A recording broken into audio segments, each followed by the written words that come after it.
जीव के जन्म का वृतांत।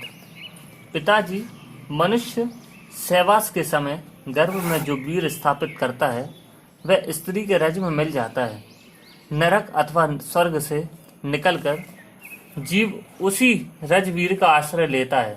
जीव से व्याप्त होने पर वे दोनों बीज स्त्री और पुरुष के रजवीर स्थिर हो जाते हैं। फिर वे क्रमशः कलल, बुद्बुद एवं मांसपिंडों के रूप में परिणत होते हैं।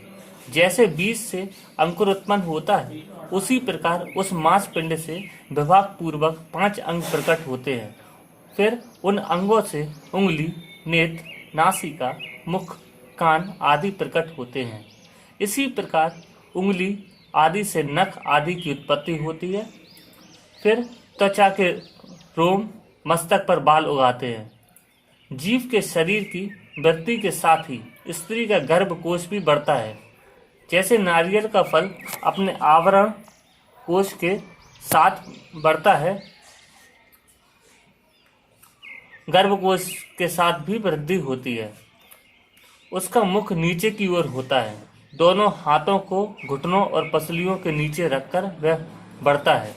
हाथों के दोनों अंगूठों घुटनों के ऊपर होते हैं और उंगली उनके अग्रभाग में रहती है। उन घुटनों के पृष्ठ भाग में दोनों आंखें रहती है और नासिका उनके मध्य भाग में होती है। दोनों नितंबों एड़ियों पर टिके होते हैं। दोनों बाहें और पिंडलियां बाहरी किनारे पर रहती है। इसी स्थिति में स्त्री के गर्भ में रहने वाला जीव क्रमशः वृद्धि को प्राप्त होता है। गर्भस्थ शिशु की नाभि में एक नाल बंधी होती है जिसे आप्यायनी नाड़ी कहते हैं। इसी प्रकार वह नाल स्त्री के आंत के छिद्र से जुड़ी होती है। जो स्त्री खाती है पीती है वह उस नाड़ी के माध्यम से गर्भस्थ शिशु के उदर में पहुंचता है। उसी से शरीर का पोषण होते रहने से जीव क्रमशः वृद्धि को प्राप्त होता है। उस गर्भ में अनेक जन्मों की बातें याद आती है जिससे व्यतीत होकर वह इधर उधर फिरता और निर्वेद खेत को प्राप्त होता है। अपने मन में सोचता है अब इस उदर से छुटकारा पाने पर मैं ऐसा कार्य नहीं करूंगा, बल्कि इस बात के लिए चेष्टा करूंगा कि फिर मुझे गर्भ में ना आना पड़े। सैकड़ों जन्मों के दुख का स्मरण करके वह इसी प्रकार चिंता करता है। देव की प्रेरणा से पूर्व जन्मों में उसने जो जो क्लेश भोगे थे वे उसे याद करता है। तत्पश्चात काल क्रम में उसे अधोमुख जीव जब 9वें और 10वें महीने का होता है तब उसका जन्म हो जाता है।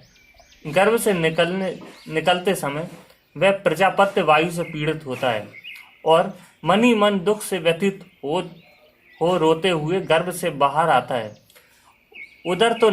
उदर से निकलने पर असह्य पीड़ा के कारण वह मूर्छा आ जाती है।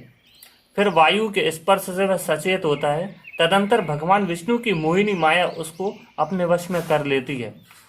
उससे मोहित हो जाने के कारण उसका पूर्व ज्ञान नष्ट हो जाता है। इस प्रकार ज्ञान भ्रष्ट हो जाने पर जीव पहले तो बाल्य अवस्था को प्राप्त होता है, फिर क्रमशः कौमार अवस्था, यौवन अवस्था और वृद्ध अवस्था में प्रवेश करता है। इसके बाद मृत्यु को प्राप्त होता है। मृत्यु के बाद फिर जन्म लेता है। इस प्रकार इस संसार चक्र में वह घंटी यंत्र रटक की भांति घूमता है। कभी स्वर्ग में जाता है, कभी नरक में, कभी इस संसार में पुनः अलग अलग जन्म लेकर कर्मों को भोगता है।